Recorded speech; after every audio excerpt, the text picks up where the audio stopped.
Hi, I'm Tree and this is Stitchless TV. Now today we are going to make a very easy but professionally finished Japanese tote bag.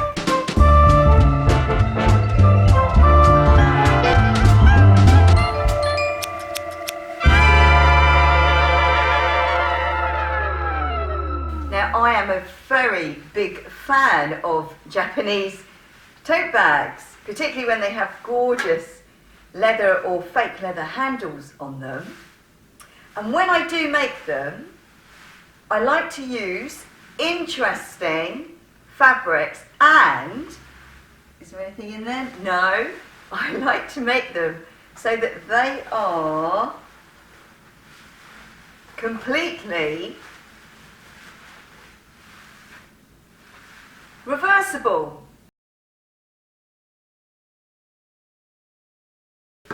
Now the fabric that we're using today is my own design, and it is some sequin fabric that I had printed at a company called Fashion Formula. For the other side of the fabric, I'm using an old bedspread because I just love how gorgeous all this quilting looks. Now, if you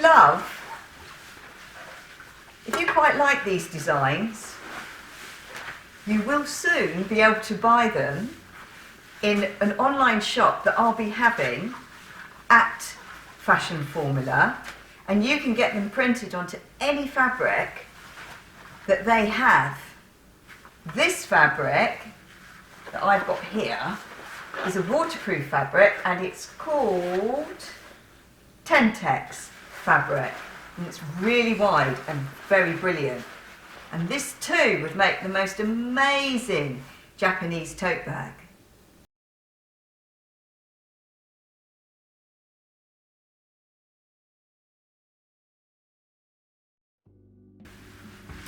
Now the pattern for these bags is really easy because basically it is a great big rectangle. Now the size of the rectangle is just like 3 squares joined together. So what I mean is, whatever the width is, so if it's 30 centimetres, then the length of your rectangle is going to be 90 centimetres, but just add on 2 more centimetres onto the length. A bit like this. So once you've cut out 2 rectangles, one that's going to be the backing fabric and one that's going to be the top fabric, but remember your bag's going to be reversible. So once you've cut out 2 rectangles, the other thing you need is another rectangle of leather or fake leather. Here I've got some foiled leather. Now this just needs to be roughly say 20 centimetres by 10 centimetres roughly, and what happens is this becomes the handle of the bag. Now I always make it bigger than I need so that I can do a stitch line and then trim it back close. That way it looks really neat. Now lay your fabric exactly on top of each other, and then just give yourself little notches. You've got to line up your fabrics and then give yourself little notches, okay, little snips into the fabric, kind of like, I don't know, every 20 centimetres or so that all your fabric is lined up really nicely. Then on one edge, fairly near to a corner, give yourself 2 slightly bigger notches, because that's where you're going to leave a gap when you sew the rectangles with the fabrics right sides together. You're going to leave a gap and it will be where you turn it through. So depending on how thick your fabric will determine how big your hole needs to be. So this stage is basically like making just a great big long bagged out scarf.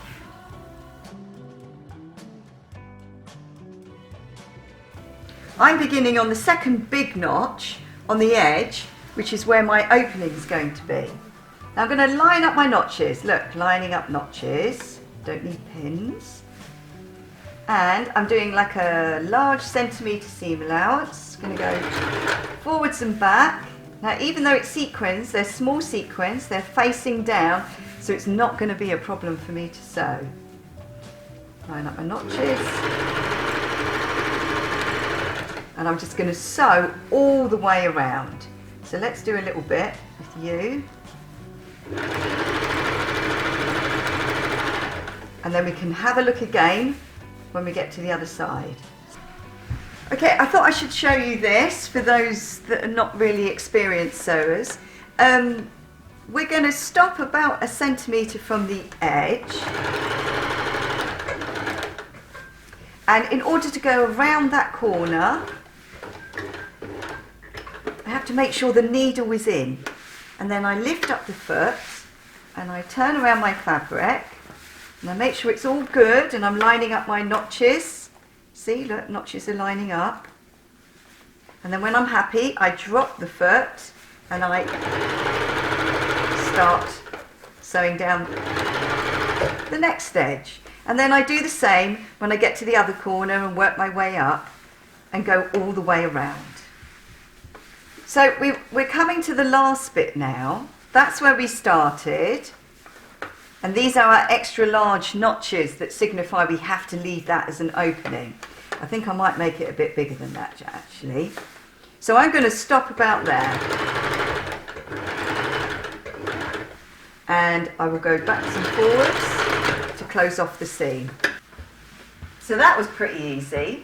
Now before we turn it the right way round, can you miter the corners? You do a little snip on the corner just to take away the excess.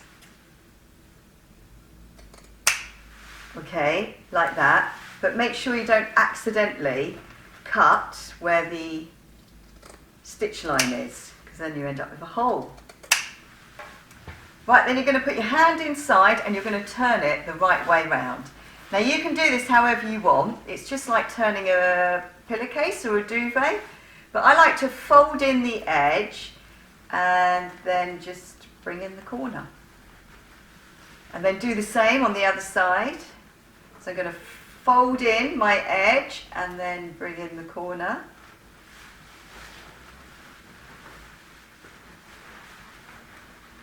And hopefully my hole will be big enough. I love this bit. So I've got to do the same to my other corners. And then we end up with that, which is very, very nice. Now, before we think about stitching up the hole, what I want you to do is take it to an iron, and if you've got sequin fabric, be careful, and just press your seams, okay? Just press your seams so they're really nice and crisp. Oh, actually, I didn't mention. So that opening, I've pressed it, so I've pressed the opening. Now, I put a bit of Bondo web in there to hold it in place, but you can stitch it up by hand, okay? Or do both, because it makes it easier to hand sew it. You decide which side you want to be your outside fabric, okay? So if you want your outside fabric to be this side, then that's the one that we have facing up. Now this opening, I want to make sure it gets trapped into a seam, so I'm going to be keeping an eye on it. So you fold in one corner one way. So look, I folded that going to this edge here, the bottom edge.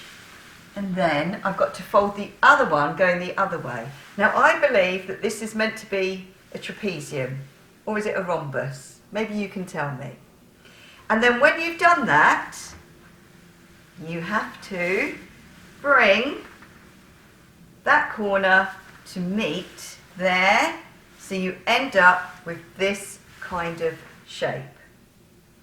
Now when you're happy that everything is lined up, you've got to get some, real life pins. Look, there they are, tree with pins. Sometimes we need pins. Put those together when I know that they're in exactly the right position, and I'm going to put a pin through all those layers, and they are quite thick.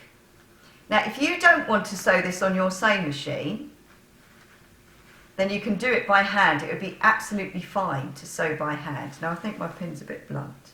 Let's try that pin. I just want one pin there to hold it in place, because I know that I'll stop when I get down the other end there.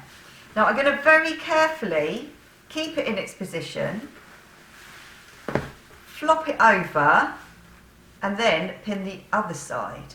So I made sure that they're all nice and neat there. I'll get another pin, and then I'll pin the other side. When you're happy that you've got it in the right shape, what you can do is you get your seam ready for you to sew. So what you're going to do is you're going to sew just down that seam, which you can do by hand or on the machine. But I'm going to have a go at doing it on the machine. But I might have to get my titanium needles. You should know about this really. So I used a regular needle, and of course I started and it immediately broke. So two things. Either I say cut away the excess seam allowance inside so the seam isn't so bulky. Also, you have to lift up your foot pressure if you have an adjustable foot pressure on the top of your machine. But you know what? These, can you see these? That says titanium. Titanium! Which I imagine is really strong. Needles. Brilliant! Didn't break at all. Fantastic. And I just used the biggest size. Right, so I will show you now. So I'm lifting up my foot so I can get my fabric in underneath, and I'm just using the wheel on the side for this mega bulky bit. And then I've got to go backwards. Taking it easy because it's really thick in the first part. I mean, it's also thick further on as well. And it's about a small centimetre. But you can make this seam allowance as big as you want. So obviously if I didn't have all that bulk there, it wouldn't be quite as hard as this.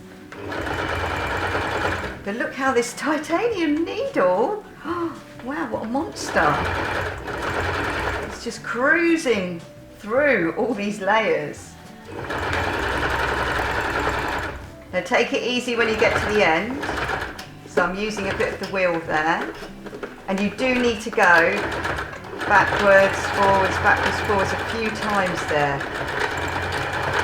And then let's have a look.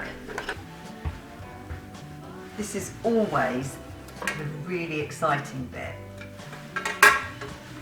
So once you've chopped off all your loose threads, you can turn it the right way round, although it can be either way round. So push out my corners.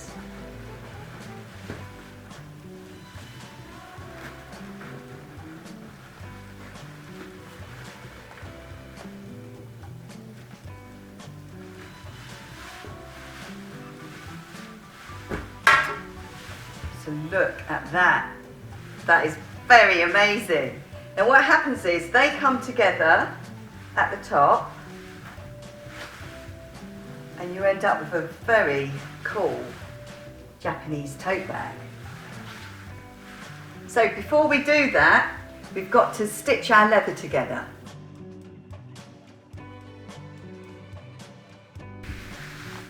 Now when you sew your leather or your fake leather, now I gave you the measurements before, but you kind of want it to be a bit bigger than you need.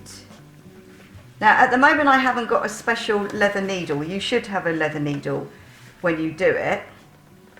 But I'm going to roughly line it up. Let's see. Forwards and back. And look, I'm sewing it bigger than I need.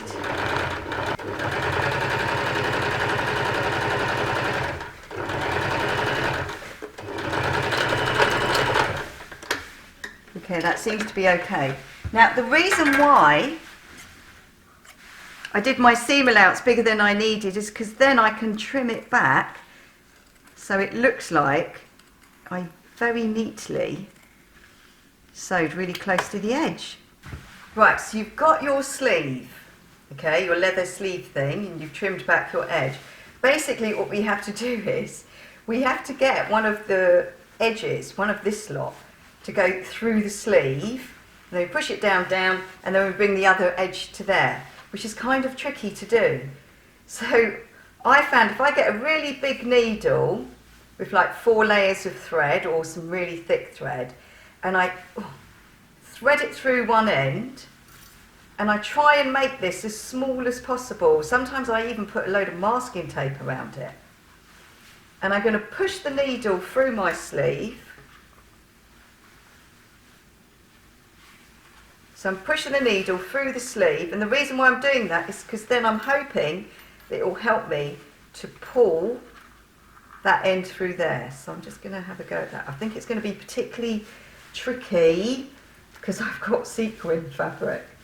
But let's see how we get on. So if you just leave me for a few minutes to play with this, or fight with it, and I'll report back. Right, that was really hard work. That was really hard work with it being sequin fabric, and I don't want to let go, okay? But what you need to know is, I cut another one that was a bit shorter, so I didn't have so much squidging to do. If I had enough of the leather, I would have made a tunnel or a sleeve that was a bit wider. That would make my life easier, okay? But I didn't have any more. Well, I didn't have enough to make it wider. So what's really important is that you get as much of this point out as possible, because what you need to do is you need to overlap it with the other side, and you are going to sew. Now this again, you can do this by hand as well if you want, but this is where this has to be really strong. All right, so you've got to do this properly. Now I'm going to use the wheel to go forwards through all of this stuff. So I'm just going to stitch it so I've got it all safe and in position. I'm using the wheel on the side.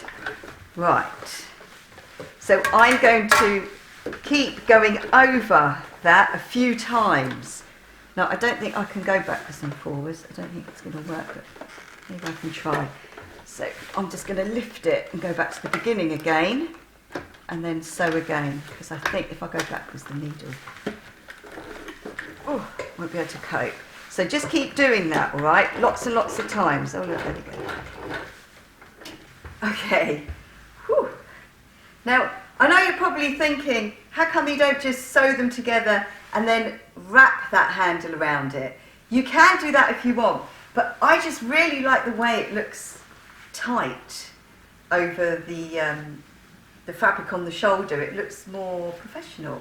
So then what you have to do, I'm going to lick my hands a bit, you've got to pull, you're going to pull that sleeve over the other side a bit, so basically covering up where you've just sewn. So where's that? So that's a little bit of a struggle, but it's not quite as bad as the other side. And so you end up with a very special, professional looking Japanese tote bag. Now that does look a bit good.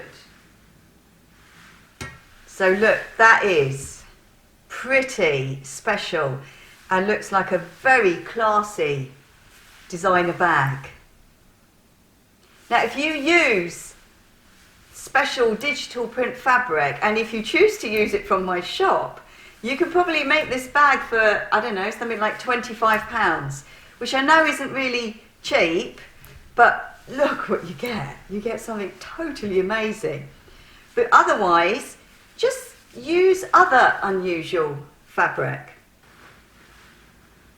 So this is the runner-up prize, which was for Kaz Joe for this amazing sculptural bucket coat.